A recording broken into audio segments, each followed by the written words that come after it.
जय श्रीकृष्ण बंधुगण मासिक राशिफल कार्यक्रम को आपण मानक स्वागत। आज ए भिडियो जानिबा बिछा राशि जातकर मार्च मासर संपूर्ण मासिक राशिफल केमिति रहिबो आपनकर कैरियर व्यवसाय हेल्थ एंड एजुकेशन तासह पारिवारिक तथा वैवाहिक जीवन और आय व्ययर संपूर्ण विवरणी। ए राशिफल भिडियो चंद्र राशि और ग्रह गोचर अनुसार दि जाई थाए। यह समस्त जीवन में समान प्रभाव पकाइब ता नुहे। आपनकर जातक अनुसार ग्रह मानकर गोचर अनुसार आपनक उपरे प्रभाव पड़ी थाए। जदि आपण निजर पर्सनल जातक देखा चाहते कि आपंकर कैरियर विवाह व्यवसाय आदि विषय जानापी चाहते ताहले स्क्रीन में देखा व्हाट्सएप नंबर में आपण आम सह कंटाक्ट करेंगे। प्रिय बंधुगण आपंकर राशिफल विषय जाना पूर्व सर्वप्रथम जानी जे मार्च मासरे ग्रह मानकर स्थिति किपरि रहिबो। देवगुरु बृहस्पति वृष राशि मिथुन में मंगल थिबा बेले कुंभ राशि सूर्य और शनि विराजित, किंतु 15 मार्च में सूर्य और 29 मार्च में शनि मीन राशि को गोचर करेंगे। कन्या राशि में केतु थिबा बेले मीन राशि में राहु सह बुध और शुक्र विराजित। ताहले बिछा राशि क्यों ग्रह शुभ फल देवे और क्यों ग्रह को अशुभ फल कारण पीड़ा मिलवाक जाउछि आसंतु जानिबा।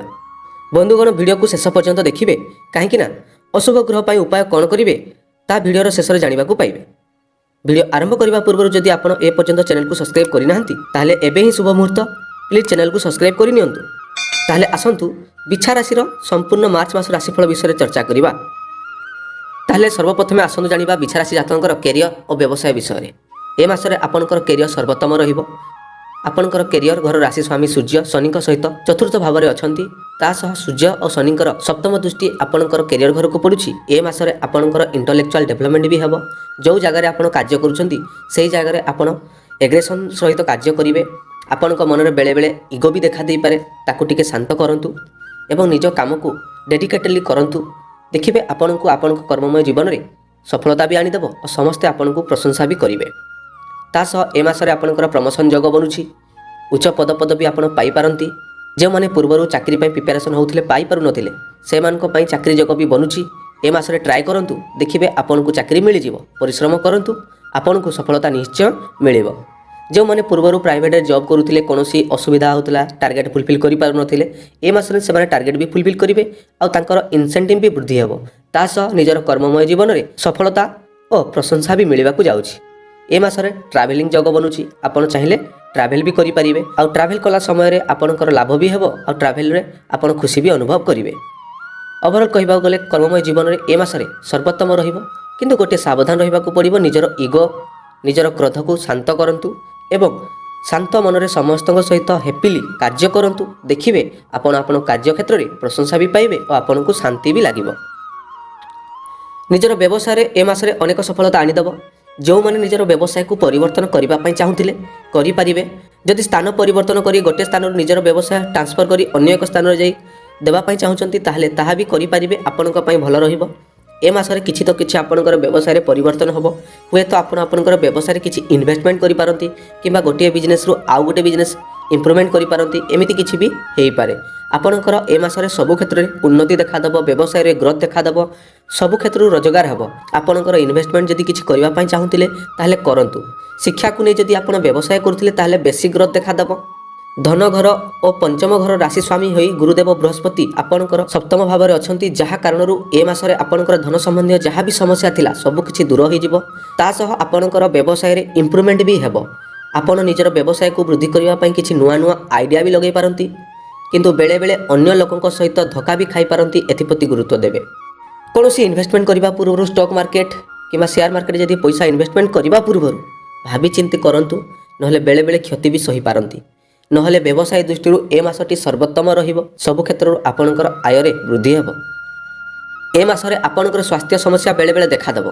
कहीं आपणकर स्वास्थ्य घर राशि स्वामी मंगल अष्टम घरे अछंती, जहा कारण अचानक आपणकर स्वास्थ्य रे किछि किछि समस्या देखा दे पारे। जो मानकर डायबिटीज ब्लड प्रेशर आदि किछि समस्या थिला से माने सचेतन रहंतु। मेडिसिन ठीक टाइम रे खांतु, डॉक्टर को परामर्श करंतु एवं स्वास्थ्य रे सुधार आनिबा पई योगा प्राणायाम वर्कआउट आदि किछि करंतु। निज स्वास्थ्य रे टाइम दियंतु। निज स्वास्थ्य पई किछि न किछि करंतु, जहा द्वारा आपणकर स्वास्थ्य ठीक ठाक रहिबो। तासह बाहर को जदि भ्रमण करने को जाउछंती बुलाबुली करूछंती ताले निजर खाइबा पीबा उपर गुरुत्व भी दियंतु। नहले ए मासरे आपण स्वास्थ्यगत किछि कष्ट भोगी पारंती। निज स्वास्थ्यर जेते जत्न नेबे सेते भल।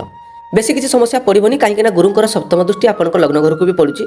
जदि थाए पूर्वर कौनसी रोग आपणकर ताले ता पई टिके सजाग रहिबे। आपणकर स्वास्थ्यगत समस्या बेसी किछि देखा देई पारे।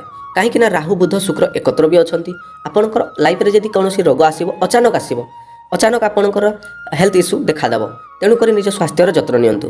ନହେଲେ ଏବେ ବେଶୀ କିଛି ସମସ୍ୟା ନାହିଁ, ଏସିଡ଼ିଟି ଗ୍ୟାଷ୍ଟ୍ରିକ୍ ଟିକେ ଟିକେ ଥିବ ଆପଣଙ୍କର, ତା ପାଇଁ ୟୋଗା ପ୍ରାଣାୟାମ ଟିକେ କରନ୍ତୁ, ଦେଖିବେ ସେସବୁ ସମସ୍ୟା ବି ହଟିଯିବ। ଏ ମାସରେ ବିଦ୍ୟାର୍ଥୀଙ୍କ ପାଇଁ ସଫଳତା ସେତେବେଳେ ପ୍ରାପ୍ତ ହେବ ଯଦି ସମସ୍ତ ଫୋକସ୍ କେବଳ ପାଠପଢ଼ାରେ ଯଦି ରହିବ। ଯଦି ମୋବାଇଲ ଗେମ୍ ବୁଲାବୁଲି ଏସବୁ କରିବେ ତାହେଲେ ଆପଣଙ୍କର ହିଁ କ୍ଷତି ହେବ। ତେଣୁକରି ନିଜର ପାଠପଢ଼ା ଉପରେ ଗୁରୁତ୍ୱ ଦିଅନ୍ତୁ। ଆପଣଙ୍କର ପଞ୍ଚମକରେ ରାହୁ ବୁଧ ଶୁକ୍ର ଏକତ୍ର ଅଛନ୍ତି, ଯାହା କାରଣରୁ ଆପଣଙ୍କର ମନ ଭ୍ରମିତ ହେବ, ପାଠପଢ଼ାରେ ଲାଗି ନପାରେ। ତେଣୁକରି ନିଜର ସମସ୍ତ ଫୋକସ୍ ପାଠପଢ଼ାରେ କରନ୍ତୁ। ବୁଲାବୁଲି ଠାରୁ ଯେତେ ଦୂରେଇ ରହିବେ ସେତେ ଭଲ। ଏ ମାସରେ କେବଳ ଆପଣଙ୍କୁ ପରିଶ୍ରମ କରିବାକୁ ପଡ଼ିବ, ନିଜର ସଫଳତା ନିଜେ ଅର୍ଜନ କରିବାକୁ ପଡ଼ିବ। କେହି ବି ଆପଣଙ୍କୁ ନହେଲେ ସାହାଯ୍ୟ କରିବେ ନାହିଁ। ନିଜର ସବୁ ଫୋକସ୍ ପାଠପଢ଼ାରେ ଲଗାଇ ଦିଅନ୍ତୁ, ଦେଖିବେ ସଫଳତା ନିଶ୍ଚୟ ମିଳିବ।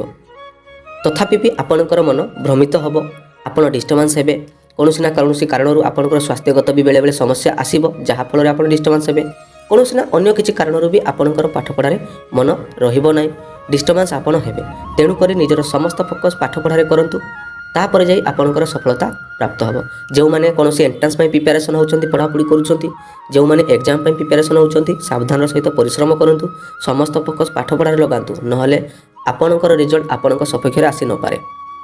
ତେଣୁକରି ନିଜର ସମସ୍ତ ଫୋକସ୍ ପାଠପଢ଼ାରେ ଯଦି କରିବେ, ଯଦି ଧ୍ୟାନ ଦେଇ ପାଠ ପଢ଼ିବେ, ମନ ଧ୍ୟାନ ଦେଇ ପାଠ ପଢ଼ିବେ, ତାହେଲେ ରେଜଲ୍ଟ ହୁଏତ ଆପଣଙ୍କ ସପକ୍ଷରେ ଆସିପାରେ ଏବଂ ସଫଳତା ବି ଦେଖାଦେଇପାରେ।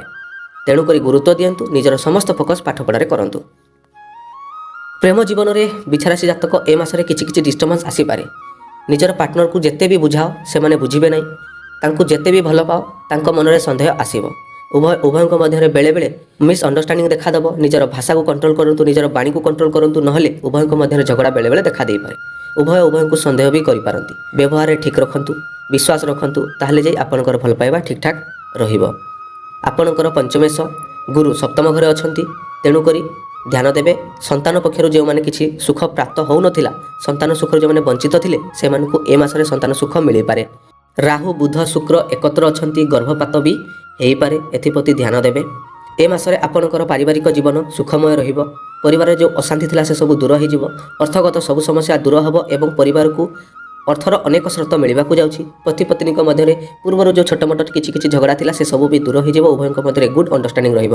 ପରିବାରକୁ ମାନ ସମ୍ମାନ ପ୍ରତିଷ୍ଠା ଆଦି ସବୁକିଛି ମିଳିବ। ଅର୍ଥର ନୂଆ ସ୍ରୋତ ମିଳିବ।